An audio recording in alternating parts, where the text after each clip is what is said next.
Olá, meus queridos amigos, muito boa noite. Muito boa noite, gente. Muito boa noite para todos vocês. Começando com muito amor e carinho, mais uma pílula inspiradora noturna do bem. Sempre, né? Luz e paz para o seu coração, para sua vida.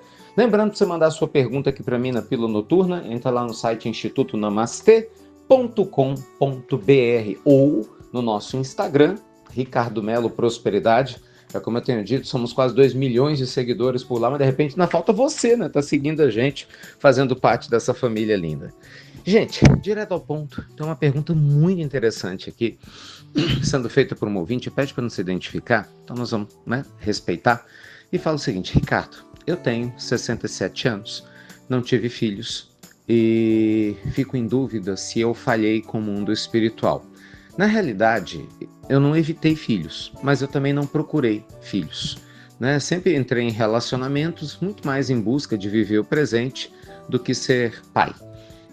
Eu fico me perguntando se eu errei em relação a isso. Vejo meus amigos que hoje têm netos e, ao mesmo tempo, às vezes até os invejo e fico pensando que nem filhos eu tive, quanto mais netos. Ricardo, será que eu falhei? Oh, meu amigo querido. Bem, primeiro, né, me sinto honrado, como sempre digo aqui para vocês, pelas perguntas de vocês e por a gente ter esse espaço sagrado, né, para abordar temas tão profundos que tocam o coração de todos nós. A primeira coisa, gente, que nós precisamos nos recordar é que o nosso primeiro dever aqui na matéria não é casar, ter filhos ou não ter filhos. Nosso primeiro dever é nos tornarmos seres humanos de bem. As pessoas se esquecem disso. Você pode ter certeza que depois que você desencarnar, no checklist existencial, ninguém vai perguntar se você teve filhos no primeiro item. Você pode ter certeza, mesmo para quem teve. Vai perguntar: que ser humano você era quando você voltou para a Terra e quem é você agora no seu retorno? Você aproveitou bem a sua vida? Você teve ética? Teve caráter?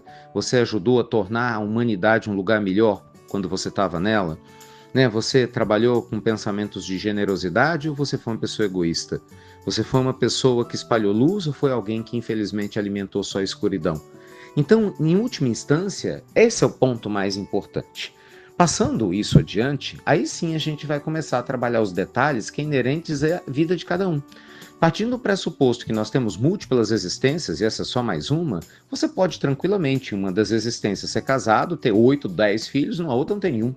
Né? Você pode tranquilamente ser uma pessoa que, sem ser casado, tem filhos, por exemplo, ou sendo casado, não ter nenhum. Entende? Não existe um modelo padrão. Ninguém tem que ter ou não ter filhos. Até porque, se fosse assim, qualquer religioso, né, que fizesse voto de castidade seria condenado à luz espiritual, que é um absurdo, porque a gente sabe que não é nada disso. Então, acho que o primeiro ponto que você tem que se questionar não é o fato de você ter tido ou não filhos, é o ser humano que você se tornou. Talvez, né, essa reflexão nostálgica, né, que você está tendo, você até citou aí na sua pergunta que você tem amigos que são avós e comentam histórias, o que é natural, é você compreender que você também tem suas histórias, você concorda? Talvez não são histórias de avô, mas são histórias que talvez alguns avós não tenham. Por quê? Porque eles tiveram filhos que tiveram netos e que acabou levando eles a viver uma vida com determinadas direções que você especificamente não viveu. E talvez por isso tenha vivido outras histórias que também podem ser muito ricas, sabe, dignas de serem compartilhadas. Entende? Eu não estou minimizando, né, o fato de você não ter tido filhos ou valorizando o fato de quem os teve. O que eu estou tentando dizer, gente, é que o que o mundo espiritual mostra para nós é que a nossa caminhada na Terra é muito única. E nós somos herdeiros de nós mesmos, né? E é lógico que muitas vezes a gente acerta, se equivoca nas escolhas, e Deus sabe disso. O Senhor da vida não espera de nós a perfeição, né?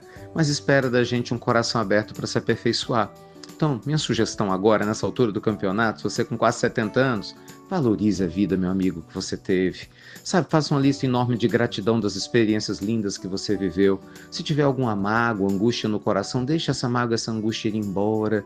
E aproveite todos os anos que te restam na Terra para fazer o bem por onde você passar.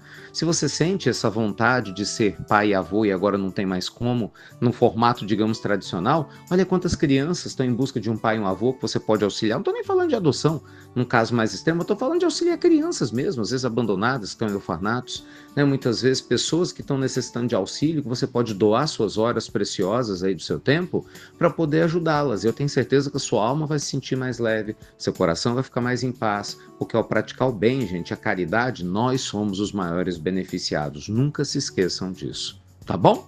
Um beijo grande para todos vocês. Lembrando, pessoal, se vocês quiserem começar o ano realmente com espiritualidade e riqueza a todo vapor, se fizer sentido para você aprender mais estratégias para que você possa alcançar seus sonhos, realizar suas metas, agora, dia 27, a nossa primeira maratona do ano, grande recomeço, rumo a uma vida plena de prosperidade, abundância e riqueza em 2025, hein? Nosso ano começou. Então clica no link do banner da pílula, se inscreva, é gratuito, é online, vocês vão amar. Lembra de entrar no grupo do WhatsApp para você receber todas as informações. Já já nós vamos começar a compartilhar o Minuto do Investidor, que é um áudio exclusivo com exercícios para te ajudar a ter bastante, né, conquistas, né, nesse momento de aprendizagem para a gente aproveitar melhor esse nosso ano, e eu tenho certeza que você vai amar essa maratona. Combinado? Beijo grande, conto com você para compartilhar essa notícia, esse convite com as pessoas que você ama. Obrigado a você que compartilha as pílulas inspiradoras do bem e que Deus te proteja infinitamente. Até breve, meus amigos, até muito, muito breve.